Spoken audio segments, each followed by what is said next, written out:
Chopa de la RD Congo 5. Témoignage d'un ex-agent du monde marin 5.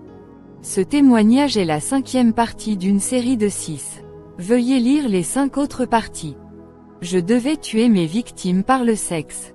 En fait, ma salive était devenue du venin de serpent et paralysait la victime, qui perdait connaissance. Avant de coucher avec ces femmes, je prenais le temps de sucer leur langue avec elles, d'injecter ma salive, qui était du venin de serpent destiné à les paralyser. Chaque fois que je couchais avec elles, la sirène se cachait dans la salle de bain. Une fois la victime paralysée par ma salive, qui était du venin de serpent, la sirène sortait de la salle de bain pour la tuer ou l'achever. Je ne faisais que paralyser la victime avec mon venin de serpent, mais c'était la sirène qui en finissait avec elle. Avant de tuer la victime, la sirène introduisait sa main sur son front pour lui retirer son étoile, son destin et sa fortune. Après avoir capturé l'étoile, elle l'acheva. Lorsque j'ai commencé cette opération, je devais commencer par les femmes dont le nom commençait par la lettre S, puis par la lettre A, puis par la lettre T, et ainsi de suite. Le chapelet que m'avait confié le prêtre catholique vibrait pour m'indiquer la prochaine victime. À 19 h ce jour-là, j'avais déjà atteint la 19e femme, j'étais donc fatigué. Je suis alors allé à la maison boire un peu d'eau et me rafraîchir. Mais tout cela avait été préparé par l'ennemi. À mon arrivée, ma sœur était présente. Je lui ai demandé de l'eau. Pendant que je buvais, le chapelet s'est mis à vibrer pour me signaler que ma sœur était la prochaine cible. Je ne pouvais ni croire ni accepter ce qui m'arrivait. J'ai vérifié dans la rue, peut-être qu'il y avait une femme. Mais il n'y avait personne. Quand on travaille avec le diable, au début, il nous donne l'impression que notre vie et celle de notre famille sont épargnées, mais en réalité, dès le départ, c'est nous qui sommes la cible. Quand j'ai compris que je devais coucher avec ma sœur et qu'elle allait mourir, j'ai commencé à me disputer avec la sirène. Je lui ai dit, « Comment peux-tu me faire ça? Après tout, c'est ma sœur. » Mais la sirène était calme. Elle m'a dit, « Joseph, si tu ne fais pas ce que nous t'avons dit, tu mourras. » J'ai donc couché avec ma sœur et elle est morte entre les mains de la sirène. J'étais rempli de honte et de colère contre elle. Quand je suis venu à Christ, j'ai confessé à ma famille que j'avais couché avec ma sœur et qu'elle avait été tuée par la sirène.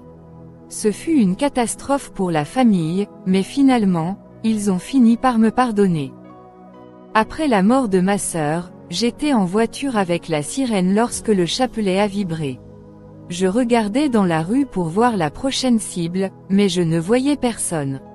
La sirène m'a dit, « Regarde bien et tu verras. » En regardant, à ma grande surprise, j'ai vu une folle gisant dans les poubelles.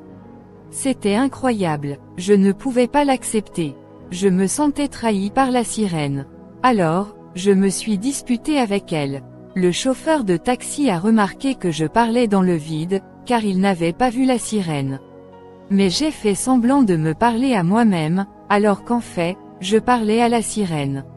C'est la réalité quand on sert le diable. Il vous demandera de coucher avec un cadavre, avec votre mère ou votre fille, voire avec un fou.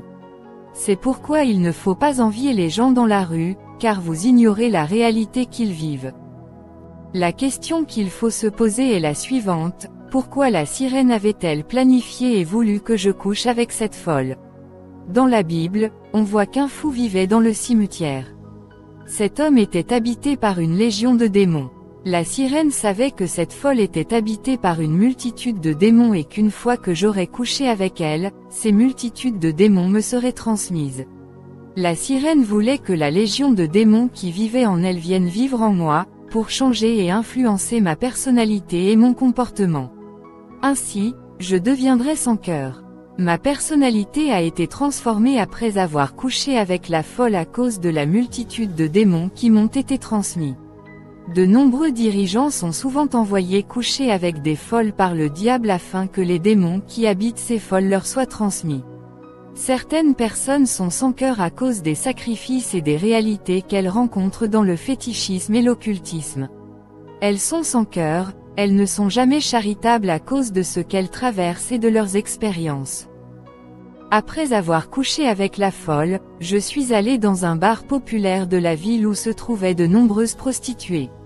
C'est là que j'ai rencontré la dernière femme. J'ai toujours dit qu'une prostituée est une sorcière, car elle est exposée à toutes sortes de personnes. Elles sont souvent fréquentées par des occultistes qui ont toujours besoin de sacrifices et de sang humain. De nombreux satanistes, avant de mourir, fréquentent les prostituées pour se défouler sur elles. Après avoir séduit cette prostituée, nous sommes montés en voiture et avons pris la route vers un hôtel local. En chemin, cette femme m'a dit, « Ma sœur et moi faisons ce travail depuis longtemps, mais ma mère nous surprend par son engagement envers son Église. Elle n'arrête pas de nous répéter que nous allons servir Dieu.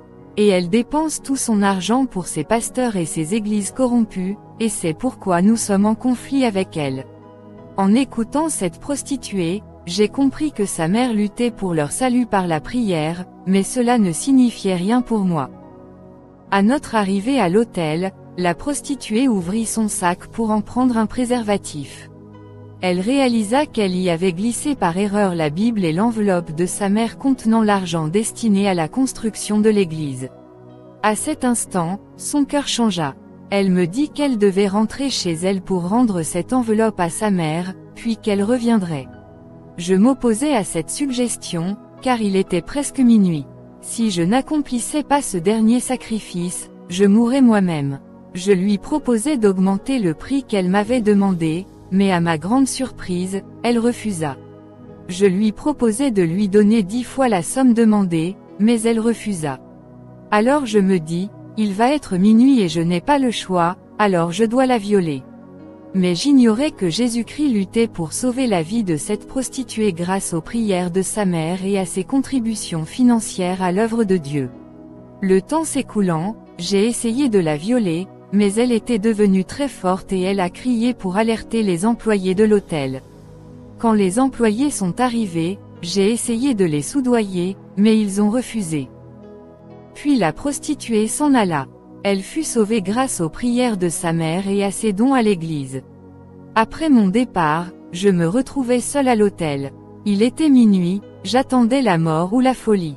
Je savais qu'une fois qu'on a échoué dans le royaume de Satan, la compassion est perdue, les règles sont strictes et doivent être respectées. J'avais offert 24 personnes au lieu des 25 prescrites par la sirène. Je savais que le pire m'attendait. Du coup, je commençais à boire pour m'enivrer et que la mort me trouve dans cet état d'ivresse, mais à ma grande surprise, je n'étais toujours pas ivre. Il y a des moments dans la vie où l'ivresse ne permet pas d'échapper à la gravité de la situation. Alors que j'essayais de dormir, la sirène entra dans la pièce. Elle était extrêmement en colère. En fait, elle était accompagnée de 2 entités qui étaient des tritons. Leur partie supérieure était humaine, mais leur partie inférieure était celle d'un poisson. Je savais qu'ils étaient venus pour m'achever. Alors la sirène m'a dit, « Joseph, donne-moi. » J'ai dit, « Que veux-tu que je te donne? Je t'ai donné 24 personnes au lieu de 25. Et à cause d'une seule personne, tu veux me tuer. » Elle a dit, « On ne fonctionne pas comme ça. J'ai demandé 25 personnes, tu aurais dû me donner 25 âmes, mais tu as encore échoué. » Voyant la sirène extrêmement en colère, je me suis agenouillé. J'ai commencé à la supplier de ne pas me tuer, car elle semblait déterminée. Alors elle m'a dit, « Joseph, donne-moi le chapelet, la prière islamique et les 2 mouchoirs. » Ce que j'ai fait. Puis j'ai vu la sirène discuter avec les 2 tritons.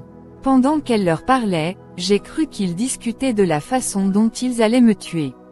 Alors la sirène me dit, « Joseph, tu as une dernière chance, donne-moi ton sang, donne-moi un membre de ta famille. » Puis elle fit un signe de la main et un miroir magique apparut. Elle m'ordonna d'appeler mon père dans le miroir. Je me mis à l'appeler, et son image apparut dans le miroir magique. La sirène était censée le tuer. Mais elle m'a dit, « Joseph, ton père travaille pour nous, il est allié avec nous, nous ne pouvons donc pas le tuer, car c'est notre agent. » En réalité, mon père était proche du président Mobutu, et son entourage était entièrement composé d'occultistes.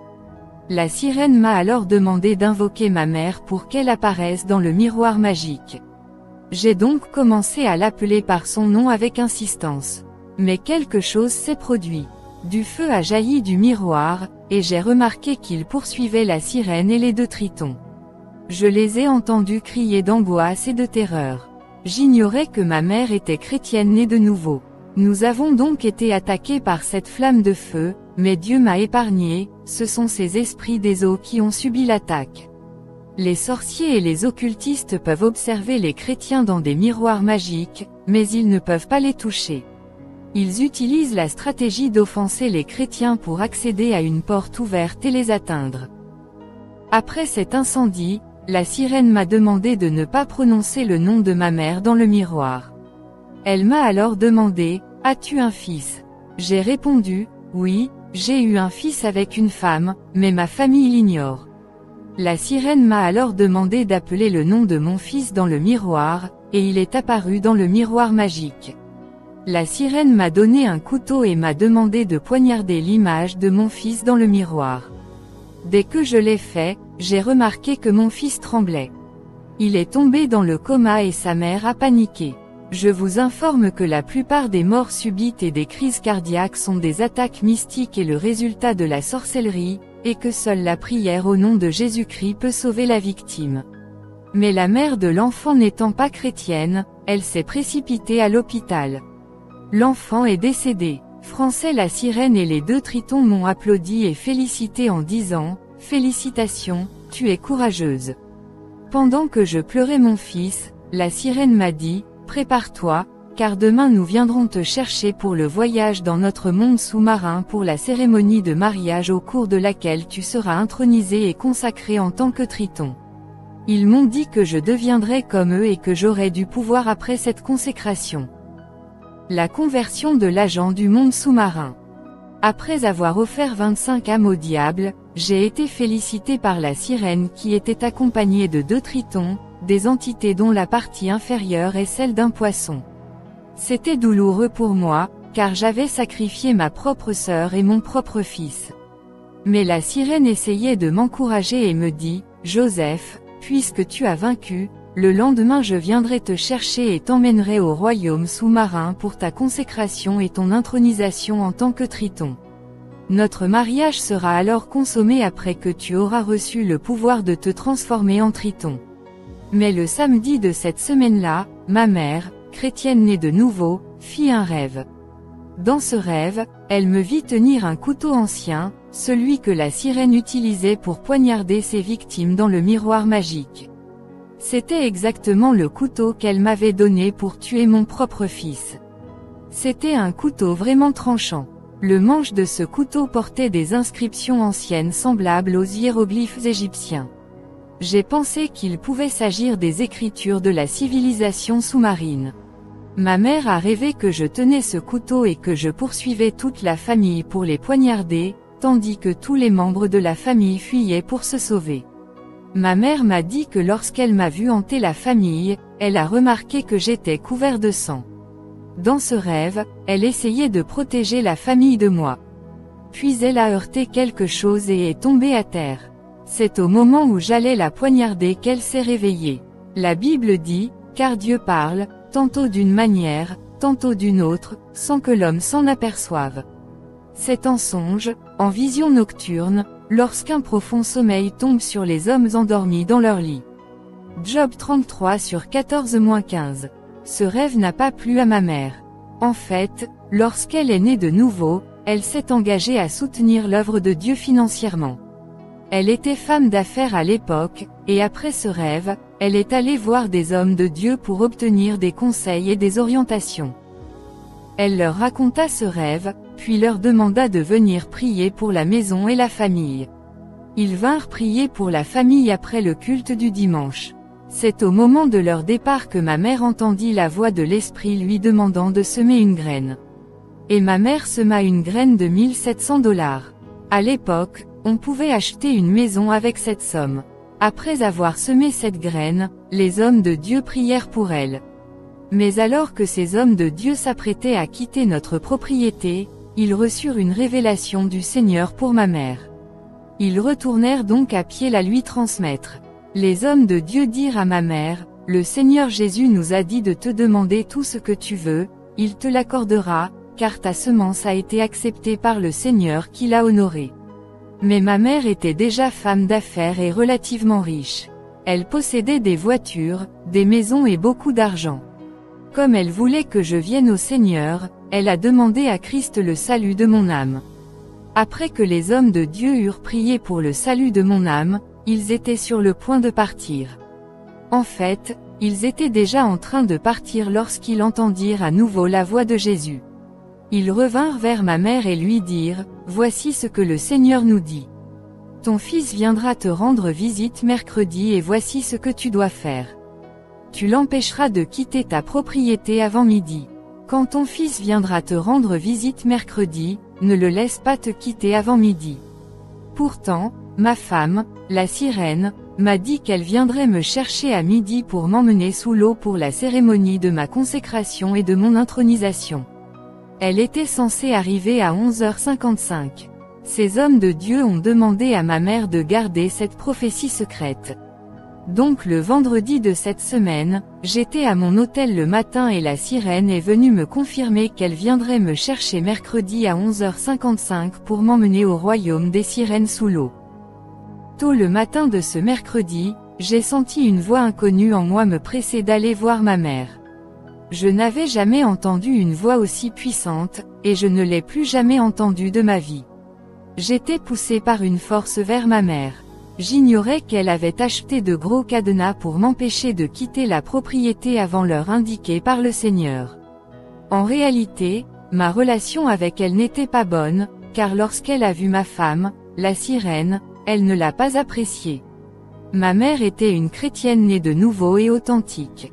Elle était remplie et guidée par le Saint-Esprit. Face à la sirène, ma mère a senti dans son esprit que ma femme n'était pas un être humain ordinaire. C'était comme la rencontre de deux puissances et vibrations opposées.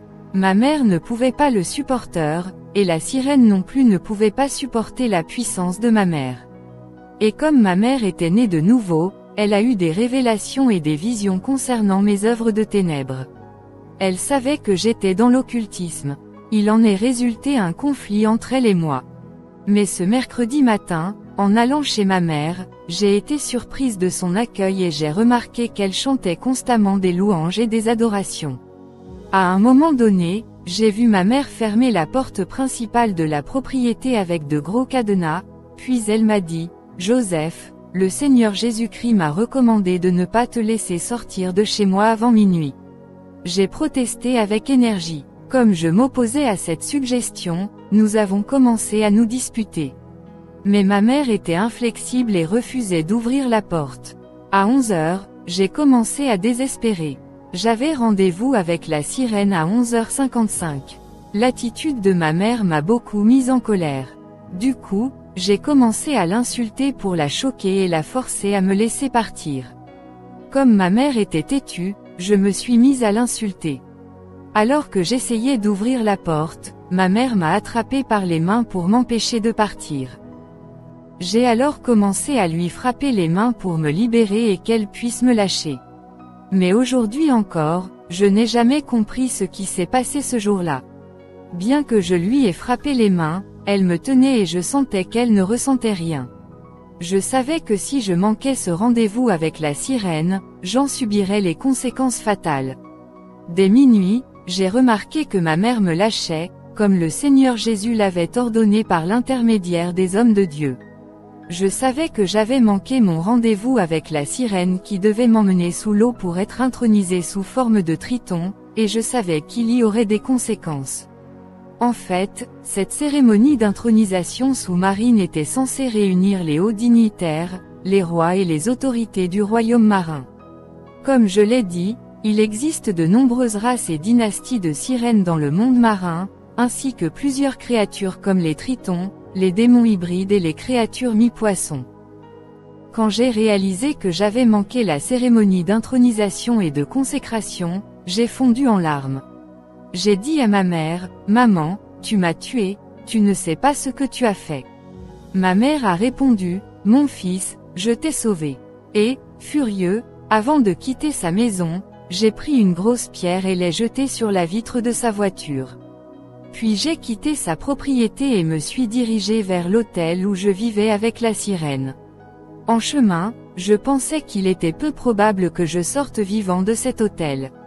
Je me suis dit que je serais tué par la sirène parce que j'avais manqué le rendez-vous de la consommation de notre mariage alors que les dignitaires et les autorités du monde sous-marin étaient rassemblés et nous attendaient dans le monde des eaux.